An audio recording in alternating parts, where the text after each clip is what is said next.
Picture चालू करो बे। आज मुझे लगता है सुधांशु जी पढ़ लिख के नहीं आए। सरकार के खिलाफ सुधांशु जी बोल रहे हैं। पंजाब कहां चले गए आप? आपको उत्तर प्रदेश भूल गए जहां 7 जवानों को मार दिया गया था? बिकरू कांड भूल गए आप? प्रयागराज का कांड भूल गए? दिन दहाड़े उमेश पाल की हत्या हो गई। आप भूल गए हाथरस का कांड? कितने, अगर आप राज्यों की कानून व्यवस्था पे जाएंगे, पूरे देश में भाजपा शासित राज्यों का आंकड़ा है, यही पढ़ दूंगा आपके चैनल पे। इसलिए वो बातें मत कीजिए जो आपके दामन पे गुनाहों के और अपराधों के बढ़ने के जितने दाग राज्य सरकारों पे लगे हैं, उसकी चर्चा होगी तो बड़ी लंबी हो जाएगी। 2004 दिल्ली में कांग्रेस सरकार ही, केंद्र में हमारी सरकार थी, और 2004 से 13 तो चलिए ठीक है कांग्रेस की। ये बताइए कभी इतनी लड़ाई नहीं हुई हमारी और कांग्रेस में, ना कांग्रेस और आप में? क्यों? तब तो आप कहते थे इसलिए लड़ाई नहीं हुई कि सब मिले हुए हैं जी, सब मिले हुए हैं जी, और आज आप कल उनसे मिले हुए हैं जी। मान्यवर, हकीकत यह है कि संशोधन संविधान का विषय नहीं है। यह संविधान संशोधन मुद्दा नहीं, आपकी प्रवृत्ति में संशोधन की बात। आपकी स्थिति यह हो गई है धुम धुम धड़म धड़ैया रे, सबसे बड़े लड़ैया रे। तेरा तो गेम बजाना पड़ेगा। आज मुझे लगता है सुधांशु जी पढ़ लिख के नहीं आए। आज मुझे लग रहा है सुधांशु जी कुछ पढ़ लिख के नहीं आए। क्या कर रहे हैं आप अपनी ही सरकार के खिलाफ सुधांशु जी बोल रहे हैं। जीएनसीटीटी एक्ट भूल गए आप? क्या लिखा उसमें आपने? एमसीडी मतलब सेंट्रल गवर्नमेंट। अपनी रिसर्च टीम को बोलिए अंजना जी, और अपने चैनल पे दिखाइए पूरे देश के दर्शकों को। नगर निगम का अरे मान्यवर, मैंने दिल्ली प्रदेश नहीं कहा, मैंने सारे प्रदेशों लिखा एमसीडी मतलब सेंट्रल गवर्नमेंट। अरे भाई मैंने आपको टोका नहीं, ये मत कीजिए, ऐसे बहस मत कराइए अंजना जी। मैंने आपको सुधांशु जी रुक जाइए, संजय जी पूरा कर ले फिर जवाब। अन्य राज्यों के लिए दिल्ली मैं आपको मौका दूंगी ना सुधांशु जी, फौरन दूंगी, पूरा कर आपका मौका आएगा तब बोलिए, और मेरे सवाल का भी जवाब दीजिएगा। आप सुप्रीम कोर्ट ने ऑर्डिनेंस पे संजय जी स्टे नहीं लगाया, उसको 5 जजेस के बेंच को भेज दिया। जवाब दूंगा, ठीक है। एक हाँ एकदम एक चीज का जवाब दूंगा, सुन तो लीजिए पहले। बोलने ही नहीं देते सुधांशु जी, बीच में बोल रहे हैं। एमसीडी का अधिकार छीनने के लिए पार्लियामेंट के अंदर बाकायदा एक्ट लेके आए, जीएनसीटीडी एक्ट। उसमें लिखा है एमसीडी मतलब सेंट्रल गवर्नमेंट। दिल्ली का नगर निगम मतलब नरेंद्र मोदी चलाएंगे उसको, और हमको सिखा रहे हैं, कह रहे हैं नगर विकास मंत्री ट्रांसफर पोस्टिंग करेगा। अरे आप तो पढ़े लिखे आदमी हैं, ऐसी बात करेंगे तो आपकी पार्टी वाले आपके खिलाफ हो जाएंगे भैया। अरे भाई आप सुन नहीं पाए क्या? अब आ जाइए आगे की बात। आपने कहा सुप्रीम कोर्ट ने, आपने कहा अंजना जी कि सुप्रीम कोर्ट ने इस बिल को संविधान संशोधन क्यों नहीं माना।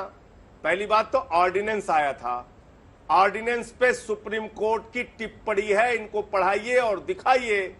लाइव लॉ के ट्विटर हैंडल पे पड़ी होगी तो निकाल लीजिए। चीफ जस्टिस का कमेंट था कि क्या संविधान का संशोधन ऑर्डिनेंस के जरिए किया जा सकता है, और उसके बाद सुनवाई अभी वहां पर जारी रहेगी। आपका दायित्व क्या है? आपकी जिम्मेदारी क्या है? आपकी पार्टी क्या कहती है?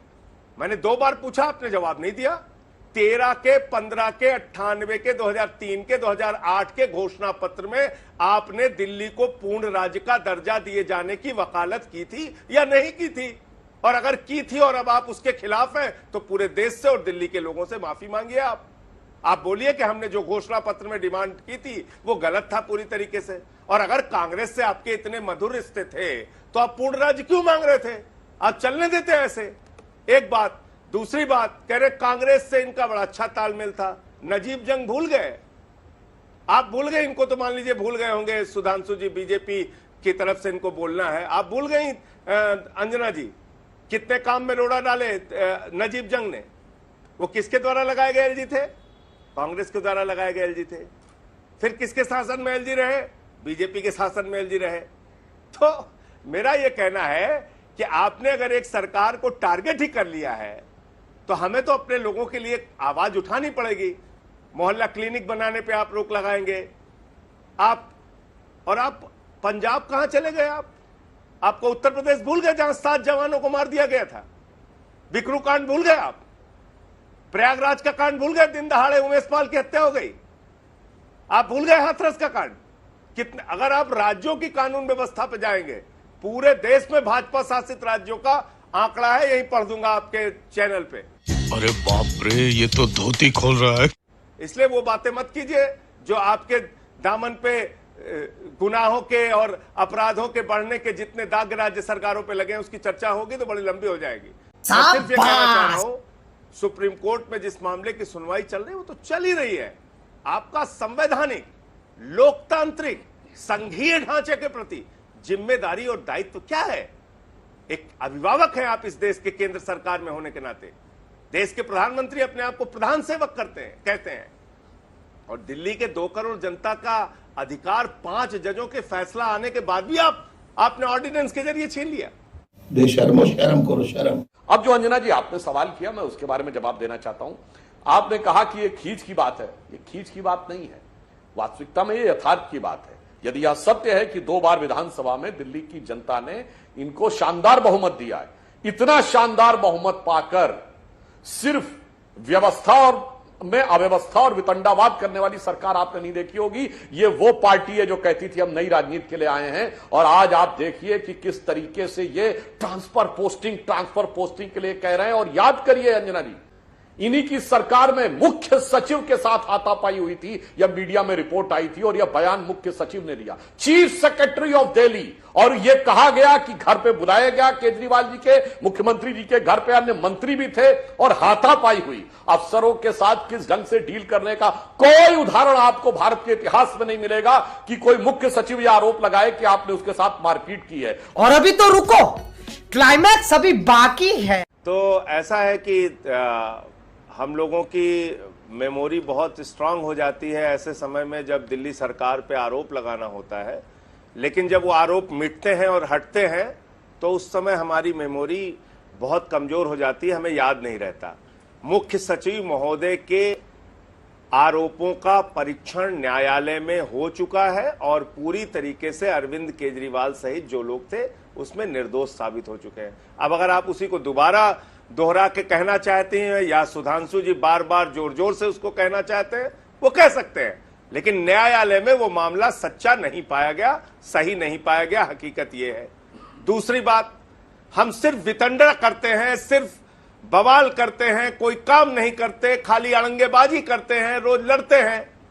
अरे भैया, अगर हम रोज लड़ते होते तो अमेरिका के राष्ट्रपति की पत्नी हिंदुस्तान आई तो उसने ये नहीं कहा कि गुजरात का, यूपी का, मध्य प्रदेश का स्कूल हमें देखना है।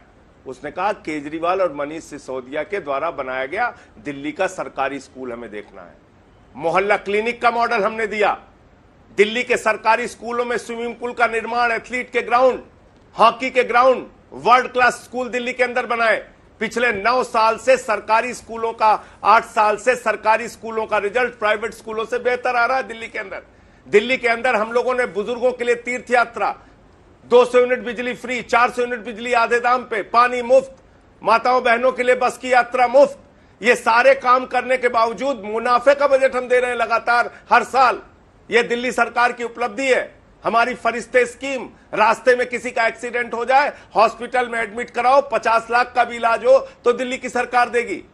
ये सारे काम कर डाले हम लोगों ने। सिर्फ हम बितंडा करते रहे, सिर्फ हम कुछ किया ही नहीं हमने। मजा आया। अगर तुम लोग नए हो तो सब्सक्राइब करो, वो जो लाल वाला बटन है उस पर फूट फेंक के मारो या फिर मोमबत्ती, मुझे नहीं पता, बस क्लिक हो जाना।